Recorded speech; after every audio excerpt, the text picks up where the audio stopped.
Xiaomi has been a brand that I've been using for years now, and of course really started loving them with the Leica experience that we get on phones like this. But there are some questions that I really have when it comes to the Xiaomi 15 Ultra, because simply put, it does have some issues. Anyway, let's dive into the video and my likes and dislikes about the Xiaomi 15 Ultra. To begin with, this is not meant to be a hate video about Xiaomi. Again, I've been using Xiaomi for a long time. The Xiaomi 13 Pro is still one of my favorites, especially when it comes to the camera. And I'm still using the Mi 11 Ultra and doing comparisons and doing updates after this has been released like 4 years ago. But with that being said, the Xiaomi 15 Ultra did make some really weird choices when it comes to what we get in the package itself. Let's start with the camera itself, which is one of the main selling points for Xiaomi. And one of the things that I really like about Xiaomi. There's no variable aperture. Now I know that a lot of people will think, well, that doesn't really matter, but it really does. There are literally situations like I had last week where I was trying to capture a little bit more of that movement in the water where I couldn't properly do that. I need an ND filter for it now. And that really sucks when it comes to those kinds of situations. Yes, you do have a mode for it, oil painting, but that is not the same as doing it in RAW. It's literally not the same. And then we have to discuss the results that we're getting. Xiaomi is known for having that really nice color contrast to shots itself and a contrast in the shadows as well, allowing that experience to be really like a proper camera on a phone. That being said, there are some situations where I feel like Xiaomi is lackluster when it comes to the 15 Ultra. To begin with, again, this misses out on the variable aperture. On the 14 Ultra that I still have, would have that variable aperture automatically dial down the light that comes in via that variable aperture use. With the 15 Ultra, because of it missing that variable aperture, we don't have that anymore. Shots tend to be quite a lot brighter because of it. And also, sadly, a lot sharper. And that's a real downside when it comes to the experience, what I'm getting on the Xiaomi 15 Ultra. And I feel like Xiaomi should really improve that experience. Don't get me wrong, they've done this before. They had a phone that didn't have that variable aperture. And that was the Xiaomi 13 Pro. Till this day, one of the best results that I could get was on that Xiaomi 13 Pro. So it is able to do it. Xiaomi is able to do it. But right now as it stands, with the Xiaomi 15 Ultra, I am not getting that same experience. I'm getting shots that are a lot brighter and more Instagram shareable. The color contrast is still there, but that brightness really is an issue for me when it comes to the shots.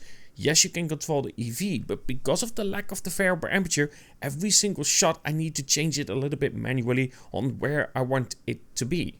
Sure, you can edit your shots, but with the Xiaomi 14 Ultra and the 13 Pro, I never felt like I really needed to get that exposure right.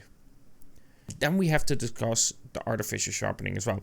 This is the thing that I started noticing on the 14 Ultra with its release as well.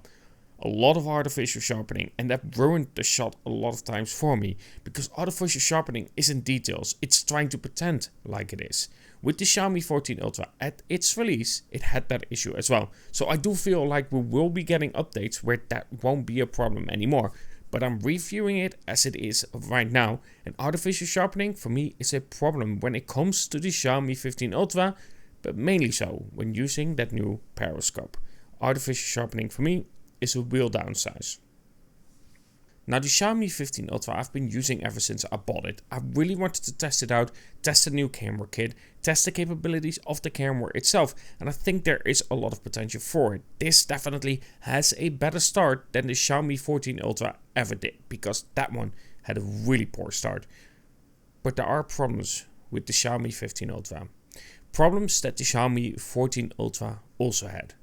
And one of those is a big one: battery life. Start using the phone, start trying to play around with it more, be it playing games, or be it what really matters for a phone like this, the camera. The phone will run out of battery really quickly, and it makes me not rely on it as much as I want to. If I go on a trip, this wouldn't be the phone that I would advise you to use as navigation, because I feel like halfway through the trip, the battery will run out. And that's a real big problem, especially for a phone that is so camera orientated. It needs to have good battery life, and the Xiaomi 15 Ultra simply doesn't have that. Not to mention that when using it a lot more, it heats up quite a bit. It gets uncomfortable to hold. Yes, you can use the case that you get with the phone itself and it will have less of that issue, but then you kind of ruin the experience of it. What this case is meant to be like and what the experience is meant to be like. Because I'm using the attachment quite often, be it the ND filter or the black diffuser that I'm using on the phone itself to create some actually really solid shots with it. But when it comes to that heat and battery life itself, it gets uncomfortable. It gets something that I doubt about whether I can make it till the end of the day. And more often than not, I cannot. And that's a problem when it comes to the Xiaomi 15 Ultra. There are some situations where I missed out on shots simply because battery life has run out. Either way, the Xiaomi 15 Ultra has some real potential, but it really needs work in certain areas, especially battery life, heat management, and of course the brightness of the shots being inconsistent and making it much more work to get the shot that I really want out of it. But again, there is a lot of potential for the Xiaomi 15 Ultra. It just needs to push out some updates to really get there, because right now I feel like it isn't. Either way, I do hope that you enjoyed this video. It is not meant to be an attack towards Xiaomi. It's meant to be an opinion about my experience so far with it. Of course, if you did enjoy the video itself, don't forget to like, subscribe and everything. And talk to you guys in the next.